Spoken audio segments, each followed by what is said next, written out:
बांग्लादेश और भारत के संबंधों में तनाव लगातार बढ़ता दिखाई दे रहा है। बीते दिन जहां बांग्लादेश के विदेश मंत्रालय ने भारतीय उच्चायोग के दूत को तलब कर लिया था, तो अब बांग्लादेश की इस हरकत पर भारत भी एक्शन में आ गया है। और इस बीच बांग्लादेश को लेकर भारतीय सेना के चीफ का भी बड़ा बयान सामने आया है। तो कैसे बांग्लादेश भारत आए आमने सामने, जानने के लिए देखिए ये रिपोर्ट। बांग्लादेश और भारत के बेपटरी होते रिश्तों के बीच भारत का बड़ा फैसला सामने आया है। यूनुस सरकार के रुख के जवाब में अब भारत ने बांग्लादेश के डिप्टी हाई कमिश्नर नूरुल इस्लाम को तलब कर लिया है। दरअसल बीते दिन बांग्लादेश ने भारतीय हाई कमिश्नर को समन किया था। उन्होंने भारत पर दोनों देशों के बीच हुए समझौते के उल्लंघन के आरोप लगाए थे। बांग्लादेश के विदेश मंत्रालय ने प्रणय वर्मा को बुलाकर बॉर्डर पर बीएसएफ की तरफ से की जा रही फेंसिंग यानी बाड़ लगाने की प्रक्रिया को अवैध बताया था।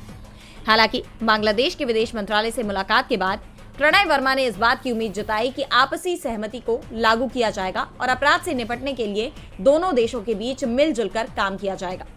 लेकिन अब बांग्लादेश को लेकर भारत का रवैया भी सख्त नजर आ रहा है। बांग्लादेश को लेकर भारतीय army chief general Upendra Dwivedi का भी बयान सामने आया है। उन्होंने कहा कि मैं बांग्लादेश में तख्तापलट के दौरान उनके सेना प्रमुख के संपर्क में था, लेकिन अब हम बांग्लादेश के साथ संबंधों के बारे में तभी बात कर सकते हैं जब वहां चुनी हुई सरकार हो।